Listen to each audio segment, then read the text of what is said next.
Blooming Lotus Yoga presents Drops of Nectar with Ramananda Mayi. In this podcast, we share the profound wisdom of yoga, tantra, and Vedanta so that you may deepen your understanding of the Dharma and live a more fulfilling, awakened, and compassionate life.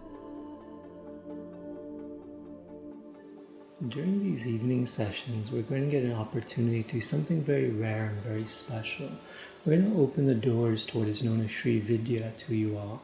And for those of you that have been here in some context or another before, whether you've done a yoga retreat or done a teacher training or have done a meditation retreat, you may or may not be aware of that what we do here is we teach a very, very special aspect of the Vedic teachings, of the Vedic Dharma, the ancient teachings of India.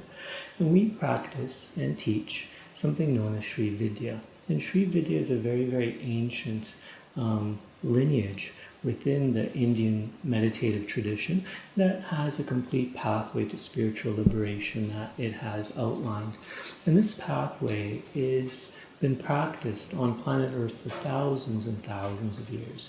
And this particular lineage is very ancient, older than Christianity, older than Buddhism, far older than Buddhism, and is really part of the ancient world, something that miraculously has been able to have had an unbroken transmission for over probably 10,000 plus years.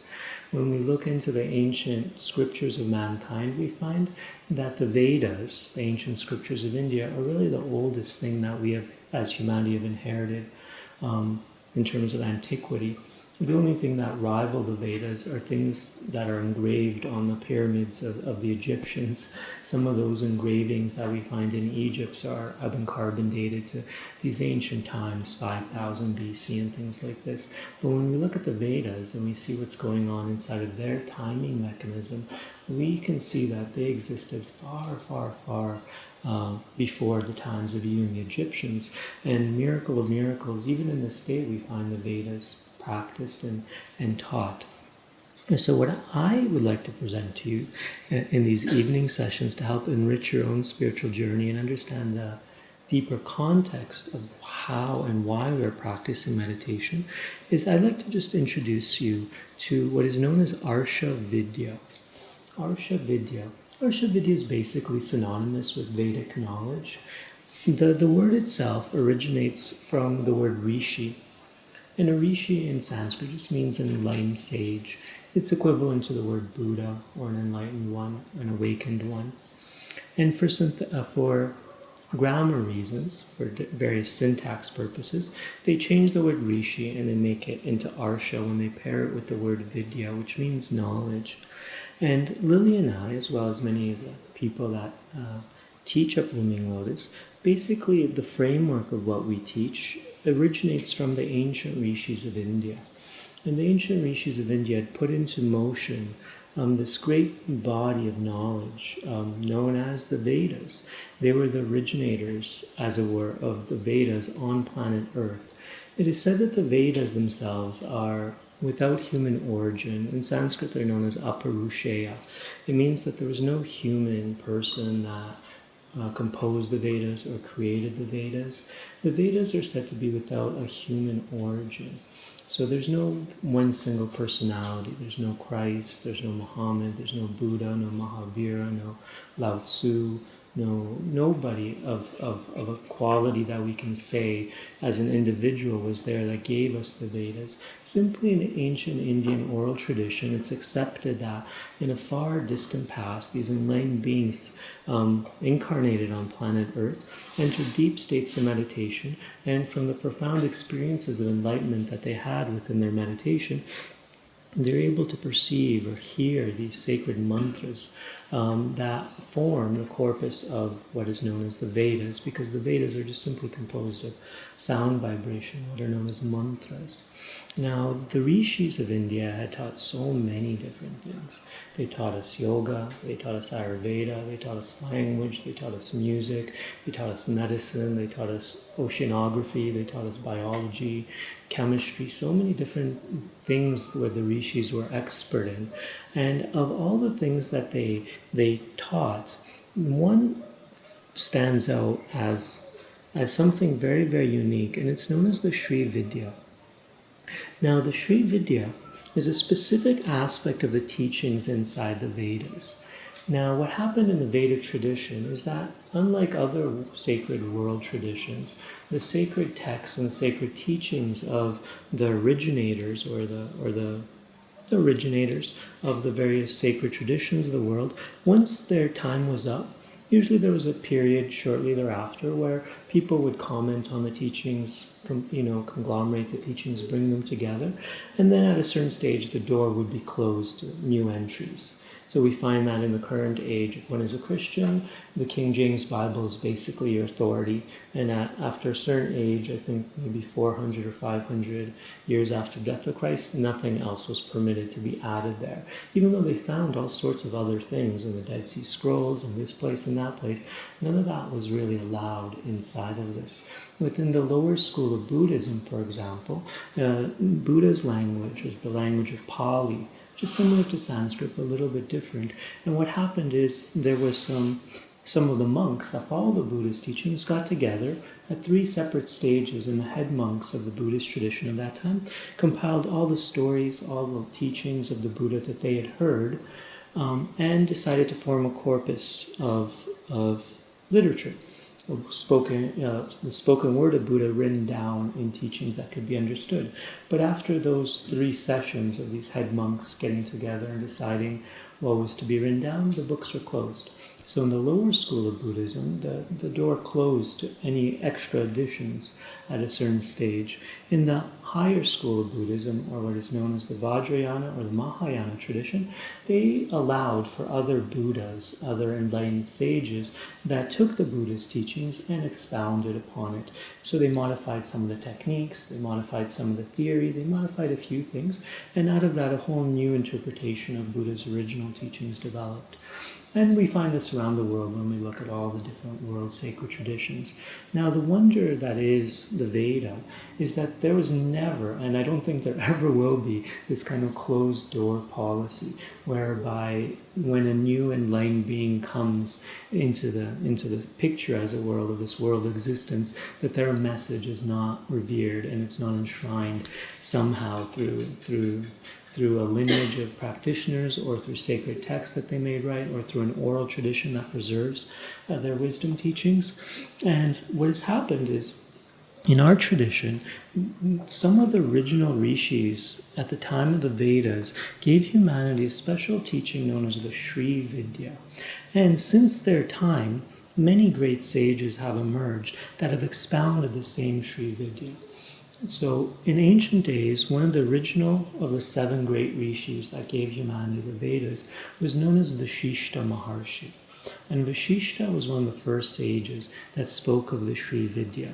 He took a particularly non-dual approach to the Shri Vidya teachings for the most part, and because of his non-dual inclinations to presenting the path, he basically gave us a system of wisdom, a jnana yoga tradition of Shri Vidya.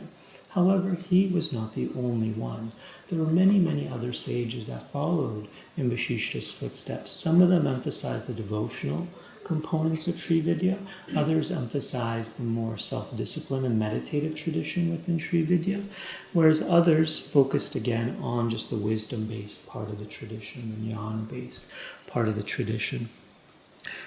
Within the Shri Vidya, as it evolved over time, certain aspects of the teachings became influenced by this new set of teachings that were known as Tantra. So even though the original Sri Veda was purely Vedic in origin, we have certain elements of Tantra that we now find in the modern day that have been amalgamated with the ancient teachings of Sri Vidya that were purely Vedic. So in the modern age, Sri Vidya is both Vedic and Tantric kind of simultaneously. There's also another aspect of the Sri Vidya that has a heavy dose of the devotional qualities of the modern day Hindu tradition that is deeply focused on temple worship.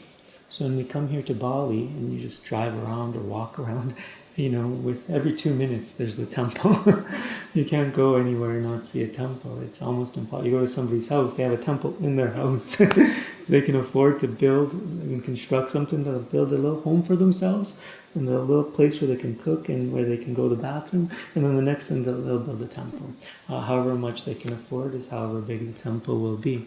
And the whole culture here, not only in Bali, but around Southeast Asia as a whole, and particularly places like India, there's a living temple culture that sustains the people's way of life. And back and behind the modernization and all the materialism that we see now coming into Asia, people busy running around, driving, working, trying to make money in the modern economic kind of generation.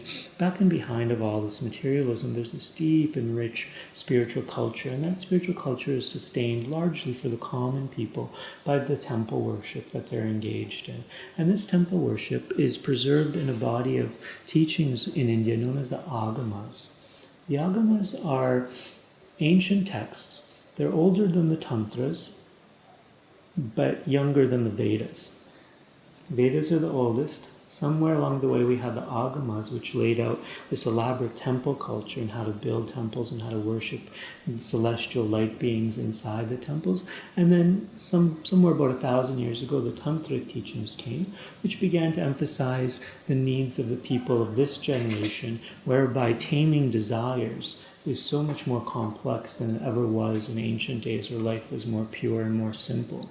Now we have so many different forces around us and so much impurity around us and so much lack of virtue and goodness in the world around us, and so much sensory input, and the speed of life is simply so fast that learning how to manage your desires, which is really the hub of yogic training, has become different on some level than it was in the ancient days. And the Tantric tradition emphasizes this transmutation and transformation of desire, whereas the ancient Vedic kind of approach was more renunciation of desire. There's many different ways and different teachings that we have as yogis in order to understand how to practice effectively based on our own temperament. Some people do better with principles of transformation, whereas other people do better with themes of renunciation. Other people do better with themes of the negation of desires. Many, many nuances are there, and I'll do my best to dig through all of those because that was loaded with interpretation. I'll see if I can elaborate on that in the days to come. But in our study of Shri Vidya, it's important just to understand, if you've never been here before, that the very words themselves are simple. Shri just means the supreme, the absolute. And Vidya again means knowledge. So Shri Vidya is the supreme knowledge of spiritual liberation. Really, that's what the Shri Vidya is mainly focused on. Unique within its approach is that it's able to combine the Vedic culture, the Agamic temple culture, and the Tantric influence all into one way of life that we as yogis can practice. And back and behind the scenes of what Blooming Lotus Yoga teaches is the Shri Vidya. Our way of life is enshrined in the Vedic teachings and the teachings of the rishis of India, because they have given us very, very precise way of life. Way of eating, way of speaking, way of communicating in the world, ways of daily lifestyle, and ways of meditation, ways of practice. And this is what we like to live and what we like to share. So as we begin to discuss this, what I'd like to also do in this session in particular is help you frame your meditation practice in the proper way. Because in the modern age, meditation in the modern world is a little bit confused, I would say. We have so many meditation techniques now available to us. About 20, 30 years ago, meditation was largely unknown in the West. There was a stage within the 1990s, I think I remember a magazine, Time magazine, Is Meditation Dangerous? This is like the main title in Time magazine, right? All the Christian people of America, all the people that were traditionalists and a little bit afraid, they were just, what is this meditation? We don't know. Should we be afraid of it? Probably. Let's do some research into it. Right? And that was only maybe 20 years ago. I mean, it was 1995, so it's like 20 years ago, something like that. And it's just a wonder how far Western culture's come in just that 20 years. We began to do a lot of research on meditation. All the scientific research got involved. In the modern last maybe 10 years, a lot of neuroscientists and people started that work on the brain started researching the benefits of meditation. And now the benefits of meditation are so wide known that, is meditation dangerous? As a title for a magazine article would just be absurd to most people.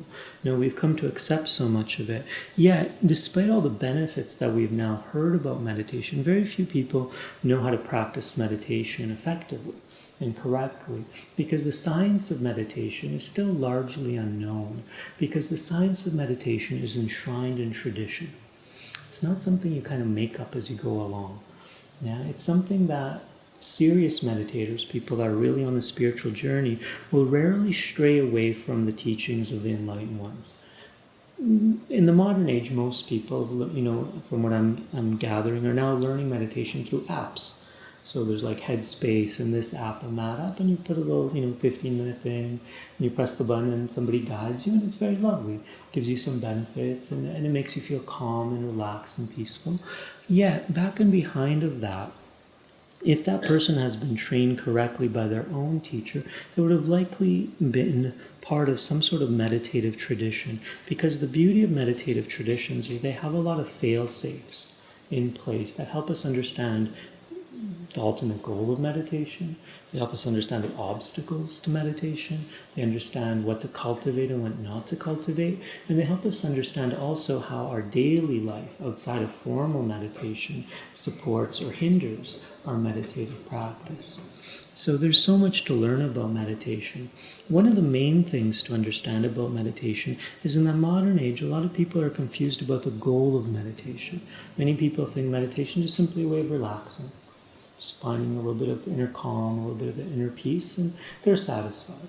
And for some people, that's as far as they'll get, and it's good enough. That's wonderful. We want to encourage that.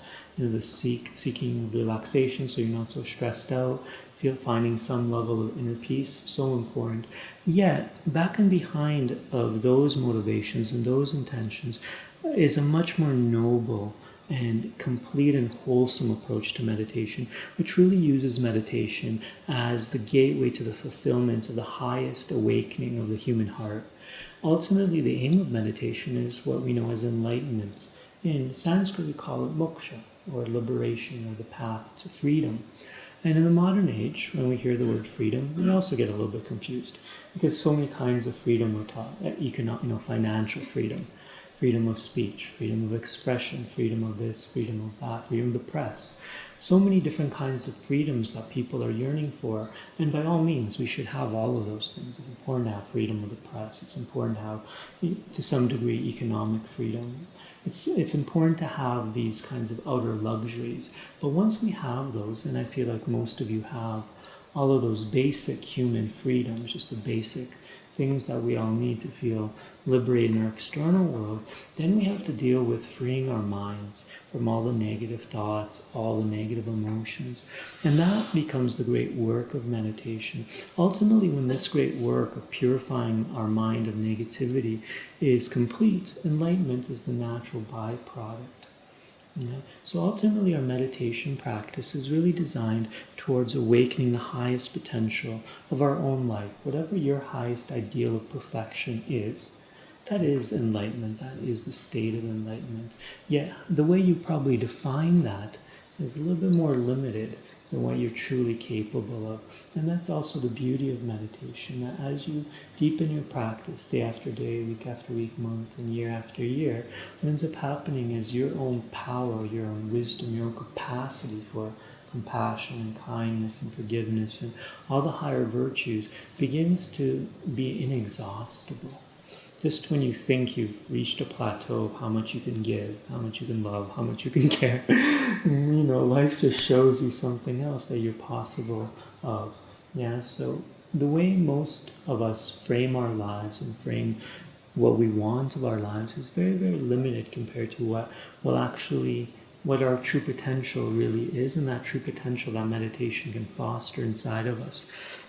So this is one important thing to understand about our meditation practice. So long as we're not having the goal of enlightenment, we're really doing ourselves a great disservice.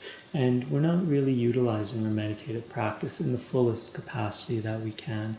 The other point to understand about our motivation for meditation is that this intention to become self-aware or enlightened or spiritually free isn't being done for selfish purposes. It's not a personal pursuit. Most people, when they hear about meditation and they look at you, meditating all in silence by yourself, they kind of think, hey, what are you doing, you silly person? What good are you to anybody? You're just sitting there like a vegetable doing nothing. How are you helping anything? You're just making the situation worse.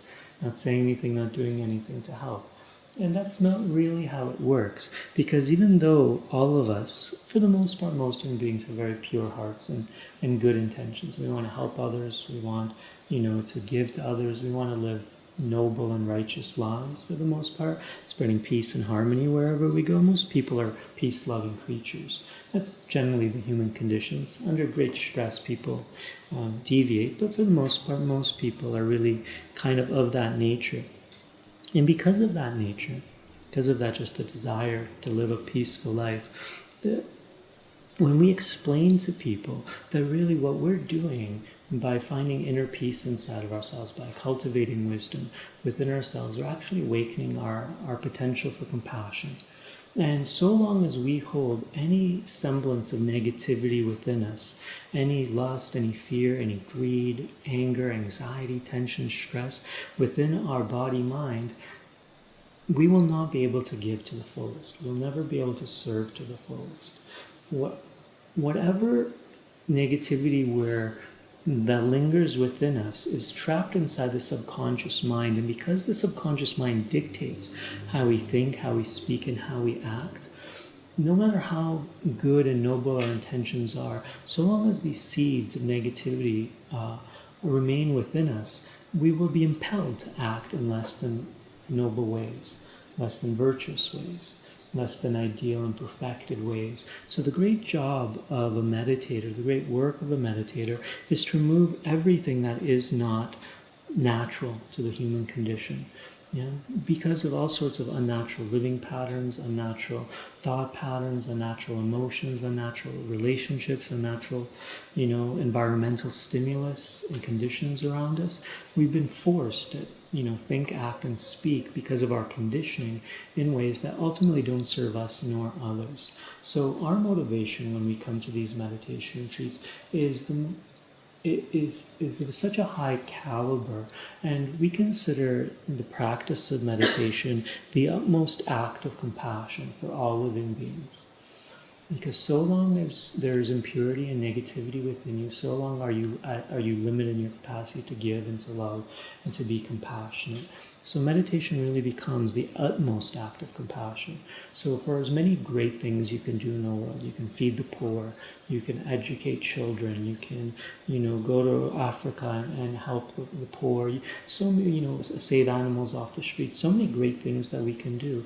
All the things that we do in the world, unfortunately, because of natural law, are impermanent. No matter how much you feed somebody today, they'll be hungry again tomorrow. No matter how much medicine you give to somebody that is sick, eventually their disease will or a different disease may come back and afflict them. No matter how much education you give somebody, a mundane education, eventually, 10, 20 years, they will forget everything that they learned, and when they die, all that knowledge is lost. So even when we try to help the poor and try to do so many great things to help animals and things like this, our efforts are limited simply because the natural law of Mother Earth and of the cosmos as a whole has it that every act is impermanent. Everything that we do doesn't have the capacity to last. Every act of giving is on some level embedded with the process of decay. So even though our noble attempts at giving and serving in this world are very well intentioned, only when it is done with the utmost of wisdom is it truly fruitful? Is it truly capable of serving and helping somebody in the proper way? So long as our actions are well intentioned from the heart, but are in sync with the highest wisdom of what's actually going on the level of reality itself, our capacity to give in the world is limited. However, when we practice the Dharma, when we come to meditation retreats, when we seek to purify our minds and we teach the Dharma to others, for example, this is really the gift that keeps on giving, as it were. The path of purification is such that the purification that you're undergoing through your yoga practice, through your meditation practice, through all your noble conduct and all of your lifestyle, has it that as you let go of certain impurities and you elevate your consciousness to a higher level, those negativities, those impurities will not necessarily have the capacity to come back. Sometimes we do some work and then we relapse, but that relapse is temporary because the general trend of spiritual evolution is towards that light that we are. And all the work that we're doing as meditators is of a permanent nature. All this inner purification is awakening the consciousness within you, the highest light within you that is ever present, that is ever awake, that is always with you. All that you're doing, and it's permanent, it really is permanent, all you're doing is removing all the barriers to it through your practice. So this act of meditation, this meditation retreat, and all of your spiritual practices are the most profound acts of giving that you can truly perform. It's an utmost act of compassion that you're undergoing through meditation practice. And so long as you're meditating only for yourself to find some like personal inner peace, you're missing the bigger picture, because that inner peace that you're finding, that you're cultivating, is contagious. It has no capacity to be self-contained. It naturally and organically will spread to others. The greater your level of consciousness, awareness, compassion, the more that develops within you, the more contagious it becomes. And inevitably your friends, your families, your community, your employers, your employees, everyone around you will feel the positive vibrations of your spiritual practice. And this is such a beautiful gift that we can give to the world. And it's such an important thing that we all learn to cultivate, because in the modern age, there's so much disturbance around us. There's so much suffering that is going on a psychological level. When we look out in the world, so many people are miserable and dissatisfied, even though they really have no reason to be.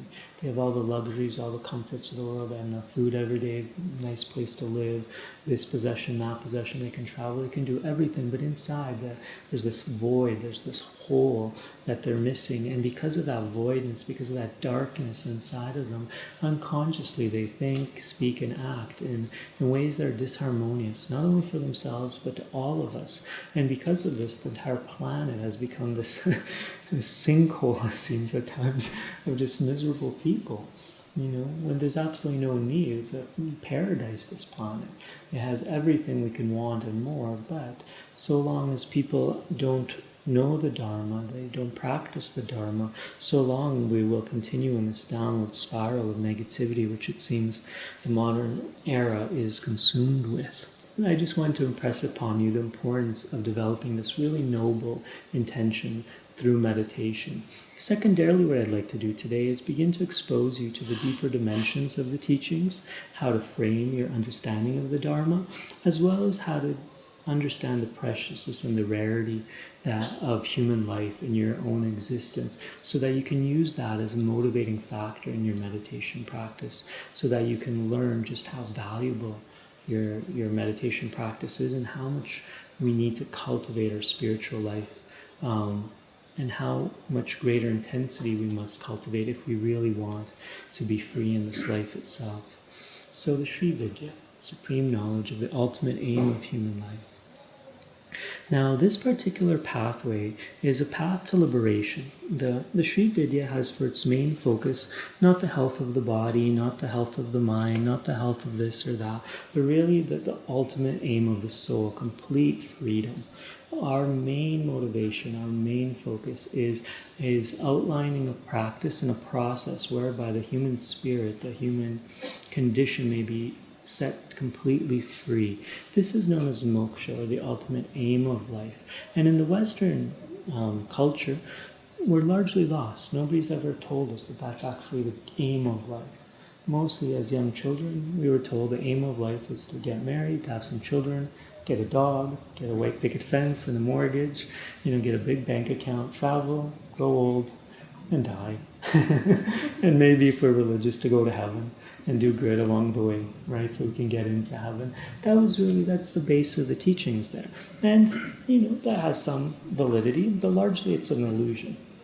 And it's largely a process whereby the people that follow this methodology or this pathway are largely dazed and confused. They don't really know what's going on, even though they're trying to be good people and they're really trying their best to live to their highest capacity. Here in Asia, particularly in India and in the spiritual traditions of India, it's made clear from a very young age that the ultimate aim of life isn't wealth, it's not money, it's not security, it's not having material luxuries and comforts and all of these things, but really to utilize this life for what it was really designed for, to awaken the highest potential within you. And this highest potential is nothing but becoming an embodiment of unconditional love. Really, at the end of the day, that is really why you have been born on this planet. And so long as you're not living in that light, so long as you're not living from this place of unconditional love to all living beings, your life's purpose is yet to be fulfilled. Yeah? And when we begin to understand that, really? That's why I'm here? Wonder of wonders. Here I've been looking here and there, trying to figure it all out. And it's laid out very, very clearly. That is really why you're here. And you've been so many different things in this life itself. You're maybe a daughter, maybe you're like an aunt, maybe you're a mother, maybe you're a father, maybe you're a brother, maybe you're a lawyer, maybe you're a doctor, maybe you're this or maybe you're that. But you've never once ever considered that the objective of my life is not to be any of these things, but to be a Buddha, to be an enlightened one, to be an embodiment of wisdom and to be an embodiment of unconditional love. That is the aim of your life and her life and his life and my life, and all living beings come to this planet simply to fulfill this mission or to fulfill this ultimate aim. Yet, despite the fact that they may or may not be aware of that, so few people that we meet are really at this level of realization, whereby not only have they intellectually understood that I'm here to become fully and completely enlightened, but they have been living in such a way that is conducted to the process of living in that light at all times. So for those of us that aren't at the level of being completely liberated at this time, it's important that in addition to our meditation practice, the actual application of the Dharma in our daily life through meditation, we also receive a few basic teachings on what the Dharma really is, what the path really is. And the path to liberation is very multifaceted based on the temperaments of different people. Each one of us have different likes and dislikes, different preferences, different ways we understand things, different ways we understand the spiritual life. And for the most part, in the Shri Vidya and most of Asiatic Eastern philosophy, we find that the path of liberation is divided into two basic camps. There's the dualistic path, and then there's the non-dual teachings. The dualistic teachings and the non-dual teachings. We find this in Hindu Dharma, we find this in Buddha Dharma, we find this also in Jain Dharma, we find this also in Taoism. Many, many places we find it in Eastern philosophy. It's also in the Western teachings of Christ and a few others, but and Rumi, places like this, but it's not so explicit, it's not so comprehensive or so clear. It's more encoded and more wrapped in a mystical language that is very, very hard to understand unless you have understood the flavor of the Asian sages who make it very explicit and very clear. Once you have this basic Asiatic foundation, you can go into the world traditions very easily and distill the essence of the non-dual and dualistic paths and all the different teachings of the great masters. Now, the dualistic tradition is often talked about as a gradual path. right?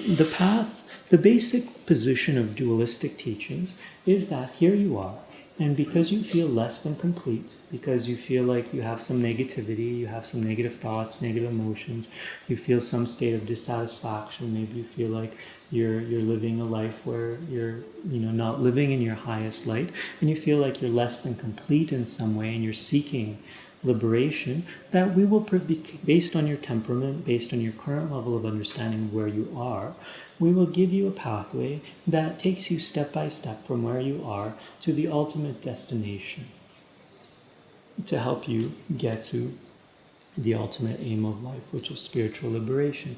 This path is often given in a sequential way, where the entire body of teachings is often starting from the gross and works into the very, very, very subtle principles. The path is very long because it's gradual. It takes a long, long, long time. Yeah. So this is one approach to the teachings. As a contrast, the non-dual paths and the non-dual teachings are more instantaneous. The basic position that they are suitable for is if somebody doesn't feel comfortable being told that they're not full, that they're not complete, that they're less than perfect. If you resonate with the idea or the feeling that you are perfect and that you are complete and that there's absolutely nothing wrong with you on the most fundamental level of your being, that you're not a sinner and that there's fundamentally nothing wrong with you, then the non-dual approach is more appropriate. For those that feel like I'm impure and that I have some work to do and I need to, go on a journey and get from where I am now to some time later on where I will become better than what I am now and undergo this gradual purification, the dualistic teachings are more appropriate. And what happens is in the Shri Vidya, we have teachings that fall from both camps, based on the temperament and based on the mindset of the individual. As a general rule, only somebody that is living with a lot of what we call sattva, or clarity, or lucidity inside their body-mind, is really capable of approaching the non-dual teachings and not becoming confused by them. Because the non-dual teachings are very diametrically opposed in some ways to the dualistic teachings. And so long as we don't understand which teachings are coming out of which camp, we'll sometimes hear the Dharma and we'll get confused. They said this, but this one said that. This sounds the opposite. This said this, and then it's confusing. Cause and effect, no cause, no effect. So many different things are there we sometimes don't understand because we don't understand that these two camps are there. For the most part, because most human beings aren't sattvic by nature, their minds aren't lucid, their minds aren't clear, they're often very restless, very agitated, very disturbed inside, or very lazy and lethargic, what we call tamas and rajas. Most people are more suited towards the dual path because the impurities that they feel are the products, the direct outcome of tamas and rajas. Only a sattvic mind can be full of such great levels of positivity that in actuality there's almost no traces of negative thoughts and negative emotions. And when those traces of negative thoughts and negative emotions aren't allowed to exist in a sattvic mind, then and only then will the non-dual teachings take hold and not be a source of confusion.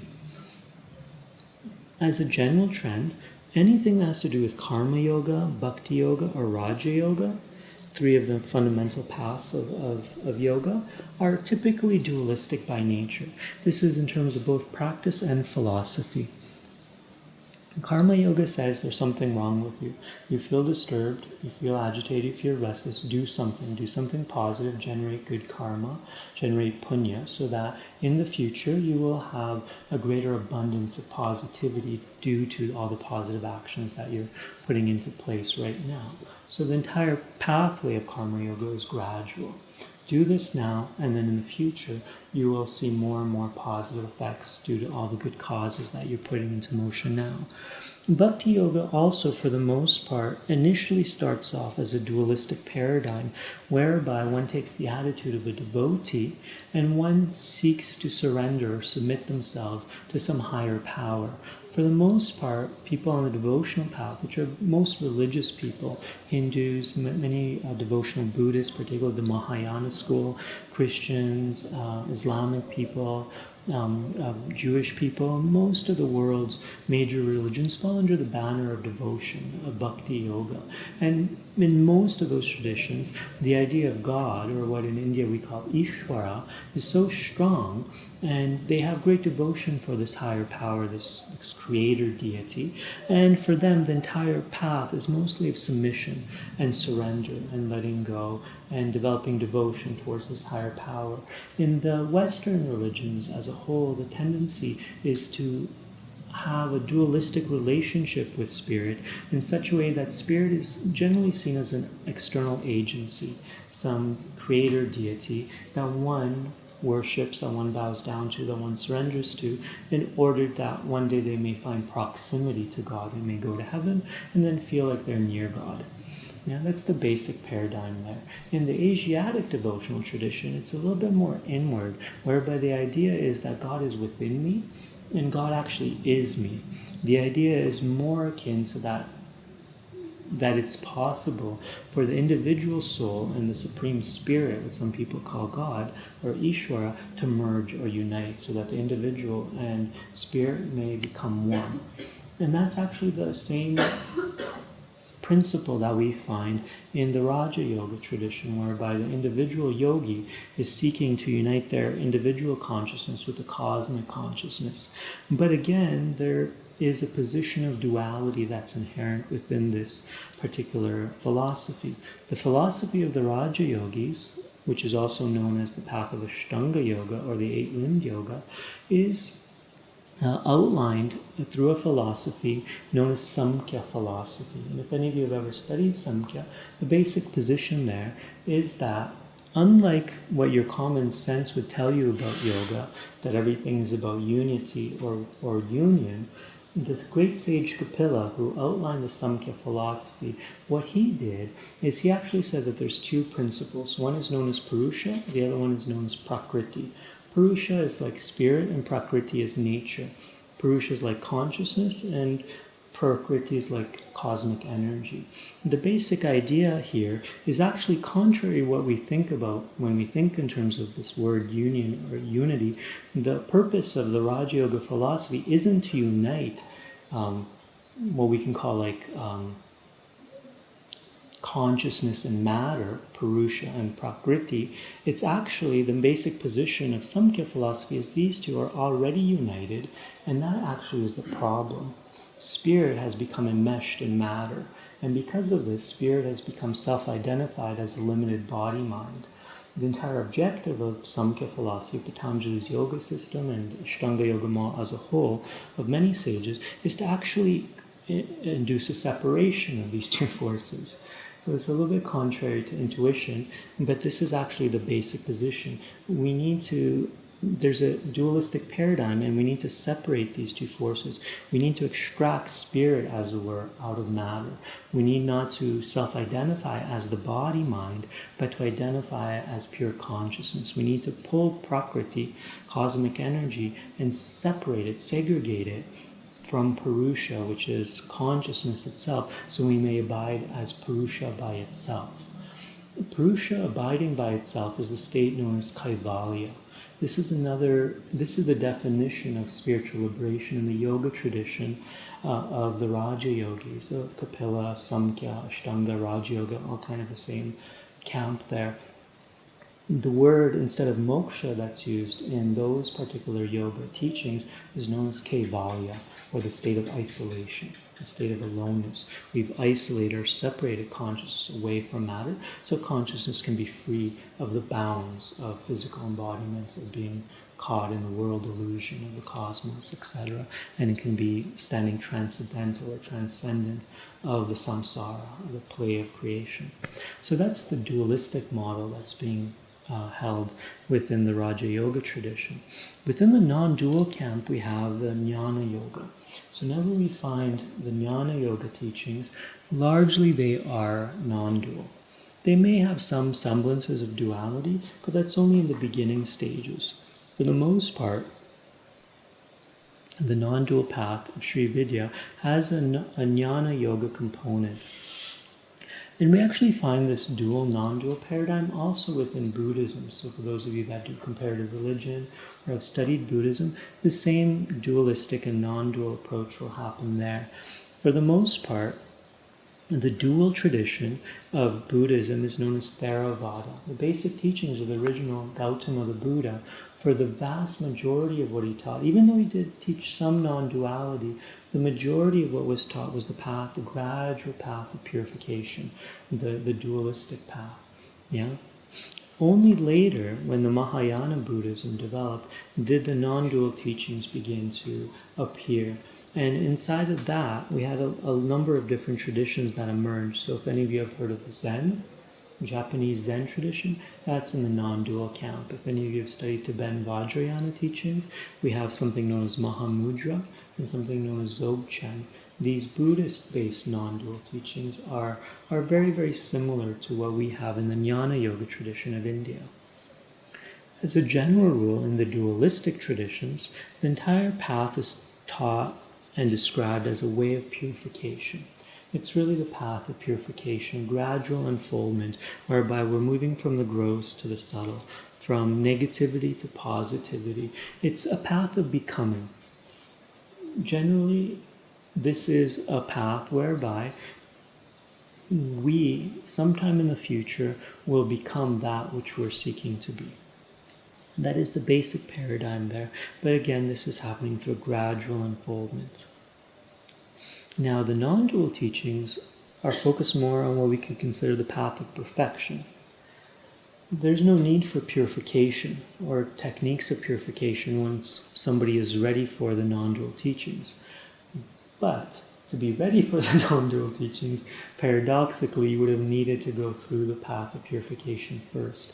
So this is the general training of a yogi. Even though we can be taught intellectually and philosophically that there's these two camps and these two approaches, and we can be gravitated, or we can like the Jnana Yoga teachings because they seem so much simpler, so much more straightforward, and so much easier on some level, only when we're prepared for them, when we've allowed our mind to become so pure that there's no semblance of impurity, will we really be able to practice and understand the non-dual path.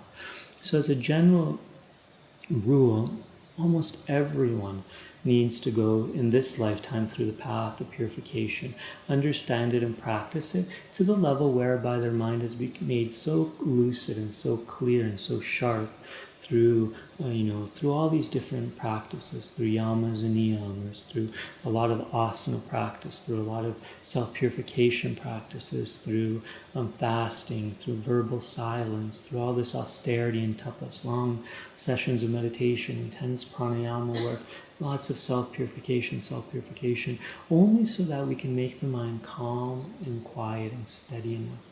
Once the mind has been made calm and quiet and all that agitation, all that restlessness has been removed from the mind, then what was once taught on the dualistic path actually becomes a bit of a hindrance, right? If you feel like I just need to keep on purifying, even though your mind is actually relatively pure, and you continue to follow that methodology, it's going to retard your growth. And for that, because of that recognition, the sages of the Jnana Yoga discipline understood that they need to do some drastic teachings, some more radical teachings to help people shift, as it were, when they're ready to shift into the non-dual paradigm. And because of this dichotomy between the teachings, sometimes we find a lot of contradiction. Yeah, because what once worked is no longer relevant. And what makes sense here may not make sense for somebody that's on the path of purification. And if we give the teachings of non-duality prematurely to somebody that's on the path of purification, we'll easily confuse them. If all of a sudden you tell somebody you're perfect, you're complete, as you are, there's nothing to do. You're already enlightened. The mind is not prepared to receive that message. Oh, nothing to do. Oh, nowhere to go. Okay, well, maybe I'll just go sit down on my couch, get some potato chips, some chocolate bars, or some sports, or some movies, do this, and I'm enlightened. It becomes really, really dangerous, actually, and we can laugh at it now, but it's so common for us as spiritual seekers, without the correct understanding of these two principles in these two camps, to receive non-dual teachings and not be able to clearly comprehend them. Intellectually, we may think that we get them, but clear comprehension is not there. Yeah, and rarely do we as teachers and our own teachers ever really give us the non-dual stuff. We want it. It's so wonderful, so great. We're so excited whenever it presents itself. But for the most part, until we're really ready for it, vast majority of teachers in India will only discuss the dualistic path.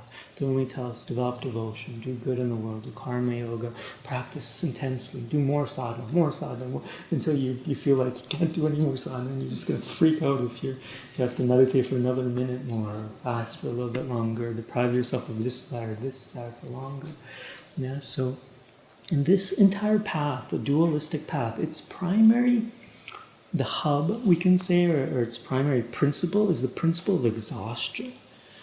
Because so much of the teachings in the dualistic path are about doing something spiritual, do more meditation, do more pranayama, do more asana, do more fasting, do more silence, do more pilgrimage, do more acts of devotion, more rituals, more mantras, more. Eventually, what that is geared for is to get you in such a flurry of activity that you get to a stage where you snap and you just break. And you're just so tired of doing anything to become more spiritual that you actually just like surrender, and God breaks you, as it were, and you just like give up.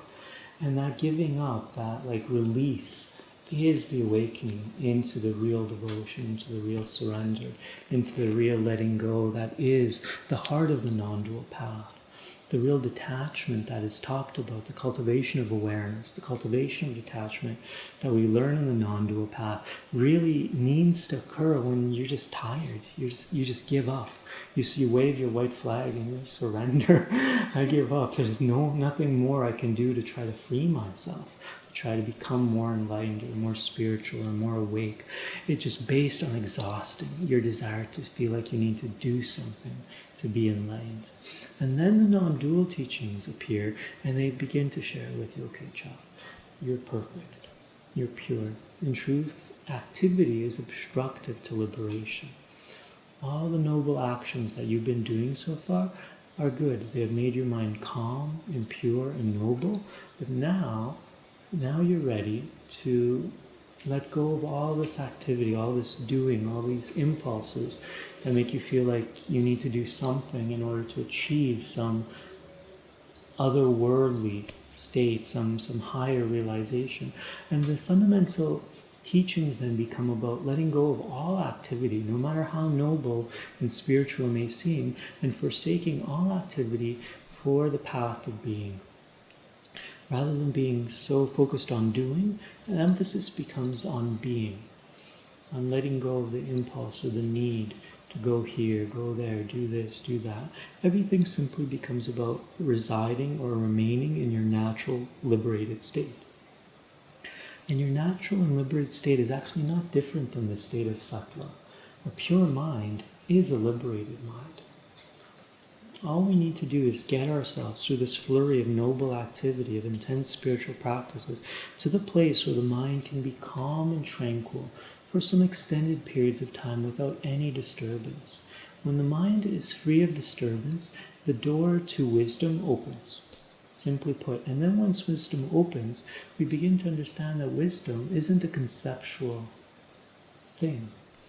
When we seek to gain wisdom in yoga, we're not trying to gain knowledge or information or understanding in an intellectual way. When we talk about wisdom is a non-conceptual experience of reality as it is, free of the filter of the mind that is judging, categorizing, discerning, that is labeling any of the experiences that are occurring to us in each moment. So when we drop that framework of conceptualization and simply learn to be as we are in this moment and develop great intensity of awareness of what is happening in our own life here and now, than being so fascinated with all the mental activity that is associated with our past or all the desires and fantasies we have for the future, and just allow our mind to abide clearly and lucidly in the present moment, then we come into contact with our natural state. And this is just a state of pure beingness, a way of experiencing, a way of perceiving life in reality that is free of the impulse or the need or the desire to have or to do anything more, other than to just experience life with great clarity and with great lucidity. And this becomes the path of wisdom, living in the present moment in your naturally liberated state, free of mental, emotional impurities, free of negativities of any kind, then becomes the wisdom path. And then whenever anything interferes, whenever ideas and concepts, memories, fantasies, desires, all these concepts about what we need in order to be happy arise, we learn to redirect awareness again and again back into the stillness and the silence of a non-conceptual mind. This non-conceptual mind is sattva itself. It is the freedom that opens the door towards the higher states of yoga.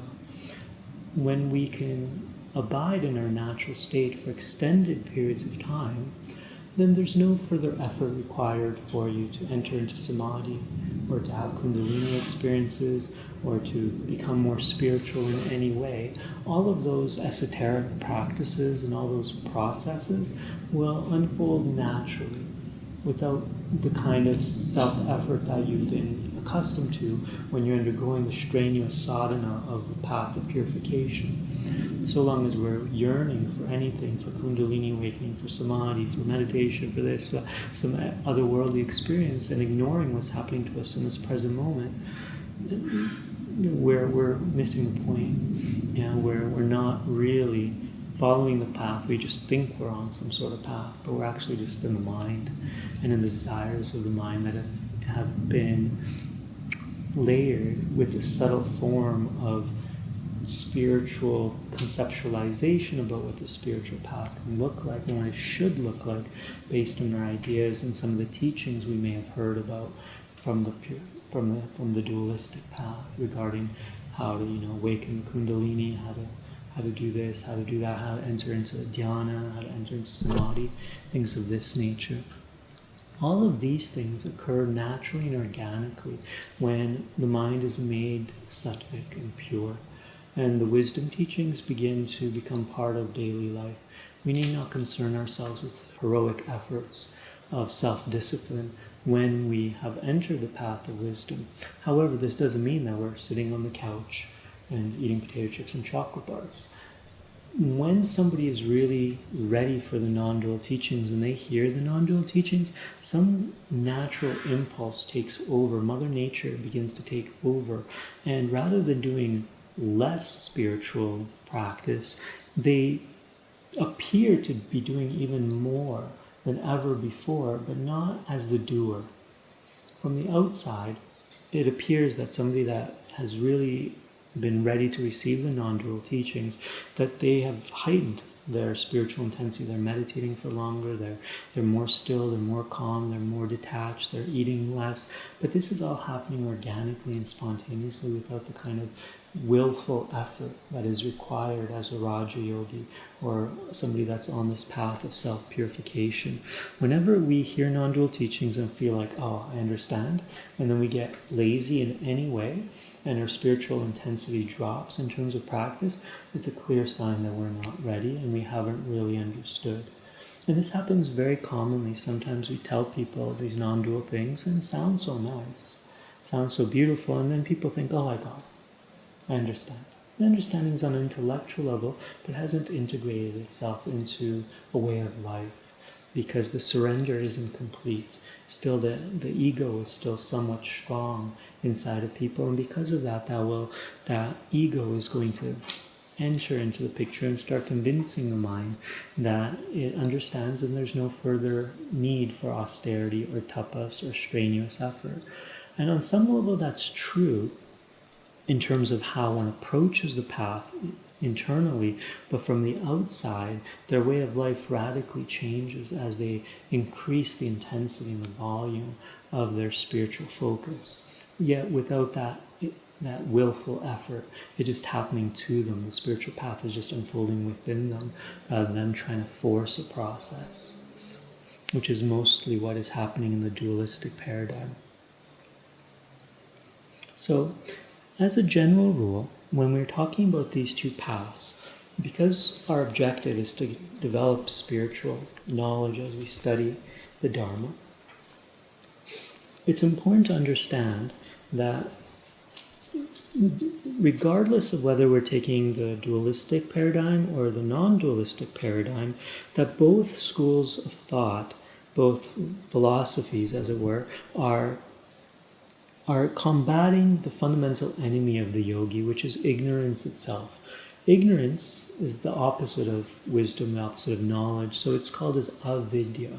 And in the Vedas, this avidya is associated with three different factors or three different forces that are said to be really the source of ignorance. So as we study the Dharma, we're going to encounter that we need to develop more and more insight and more understanding and clear comprehension of the law of karma, because currently, even though we don't necessarily want to admit it, we have a certain ignorance regarding karma. Even though this word is commonly used in the modern day, very, very few people understand karma clearly. And because they don't understand karma clearly, all sorts of ignorance exists in their mind. We also need to begin to develop understanding of the Dharma itself. Most people don't understand what the ultimate aim of life is. They don't understand how the spiritual path unfolds. They don't understand the value of the path. They don't understand so many things about spirituality. So what we're going to want to do is over the next few days, I'll share with you some insights that will help remove some of the ignorance regarding the path, the Dharma. And ultimately, ignorance of reality itself is the fundamental enemy.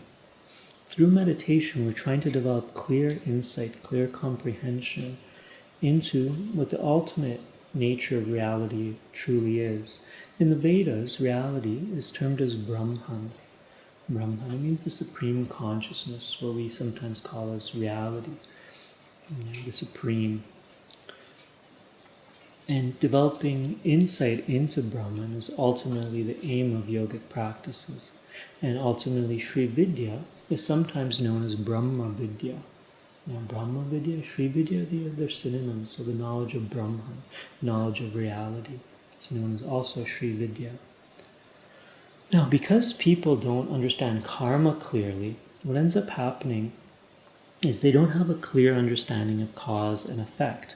People don't understand how forces of nature are interconnected. They don't understand that certain causes give certain effects and how the interplay of cause and effect work. Because of an ignorance of karma, people don't understand the results of their action, the results of their own personal karmas. They don't understand that everything that is happening to them is due to their own karma. And many people don't have a clear comprehension regarding that every single thing that they experience in their life is simply due to their own previous action. The law of cause and effect is a universal law that has, for its main position, for every action there's going to be an equal and opposite reaction. And karma is energy. Karma is action. For every cause, there's going to be an effect. So therefore, everything that we're experiencing now is some sort of effect of some previous cause. And because the cycle of karma occurs in such a way that it is not limited to the body-mind that we're currently experiencing, within the teachings of karma, we're going to encounter the theory of reincarnation, the theory of life after death and what happens after death, and how karma carries on from one birth to another. And once we begin to piece that all together, we begin to understand that, wow, really everything that's happening to me now is simply the outcome of my own past action, something that I did in the past, for better or worse. is been put into motion to give the effect that I'm experiencing at any given moment. And so long as people don't clearly understand karma, a couple of psychological trends will develop in them. The first is that of victimhood. There's no personal accountability for their action, and they will always feel like they're victims of circumstance, rather than understanding clearly that they're a victim to their own karma.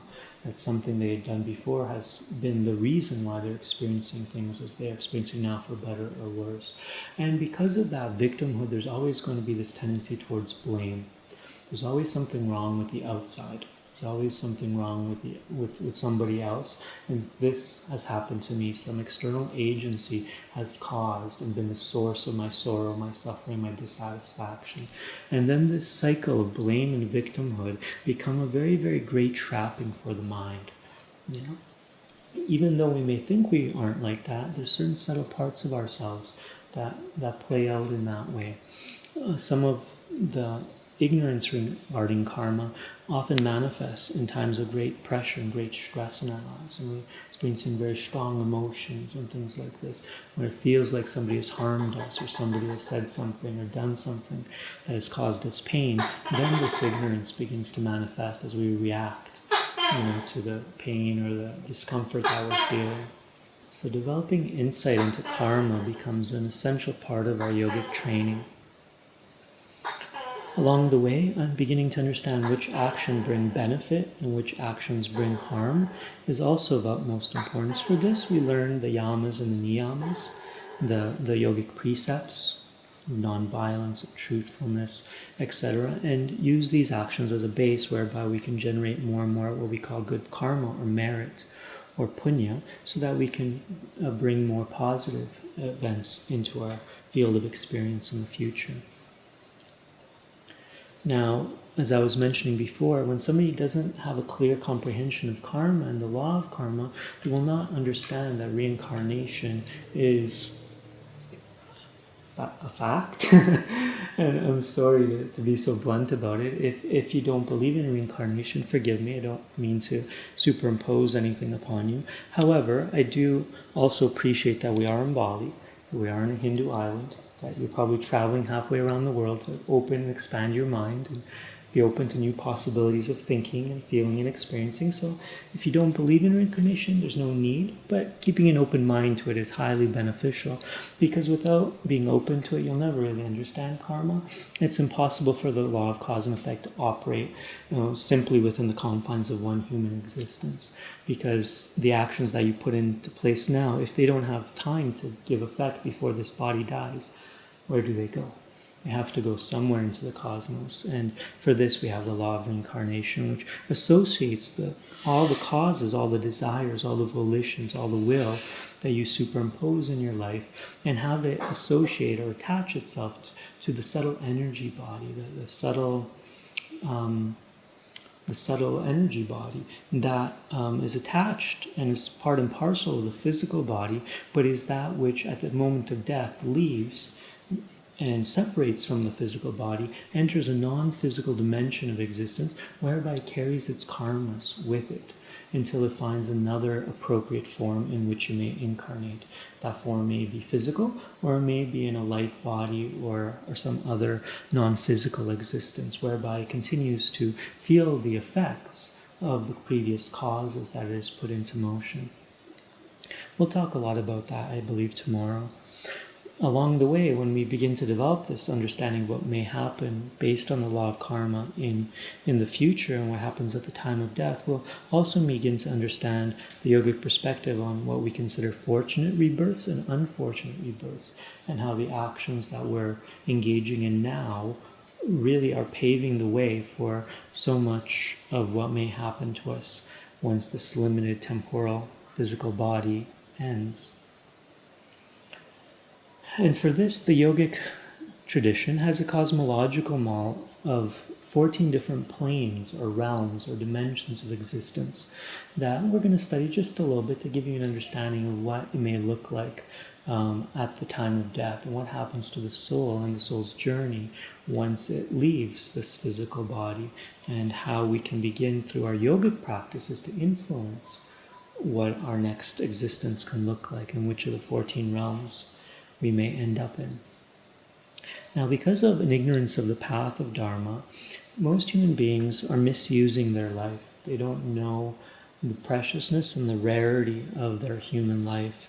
And because of this, they're misusing so much of their time, so much of their energy, pursuing all sorts of nonsense and wasting this valuable and precious human birth. So we'll discuss this in the days to come. Because there's a lack of understanding of the Dharma, people don't understand liberation to be the ultimate purpose or aim of life. Most people, even if they do intellectually understand that or believe that it's possible, very few people will accept that it's possible for them. They'll often think that liberation and the teachings are for somebody else, and that I'm not possible myself to be self-realized. Along the way, because the Dharma is part of a living wisdom tradition passed on from teacher to student, understanding the subtleties of the student-teacher relationship is critical.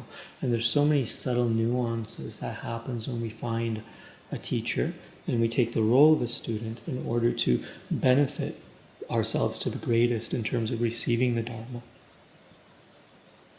Because we don't understand the path, we don't understand how to practice. Because we have never really received a lot of teachings on Dharma, we don't understand that in addition to the physical body, the yogi, and all living beings, but primarily the yogis and yoginis have the capacity to influence and to work with their subtle energies that make a part of the subtle body, sometimes known as the dream body or the etheric astral body. And because we don't understand the path, we don't often understand what the obstacles to practice can look like and what their appropriate remedies can be. So over the next few days, I'll try to describe some of these to you, as will Lily. And because of this fundamental ignorance of Brahman, the ignorance of reality itself, we don't really understand the world appearance as we're experiencing it. The Brahman is rarely talked about outside the context of non-dual teachings. We rarely encounter that word when we're talking about Bhakti Yoga or Raja Yoga. The lingo there, the verbiage that's used is often different than the word Brahman itself. When we approach the non-dual teachings, we get a lot of emphasis on reality, on Brahman. And we find that in addition to Brahman, there's this counterpart known as Maya, which means illusion, the world appearance. And because we don't understand the concept of Maya, we become so attached and so embedded in this material existence that we don't really understand that it's just simply an appearance. According to the Jnana Yoga teachings, the entire world is like a dream.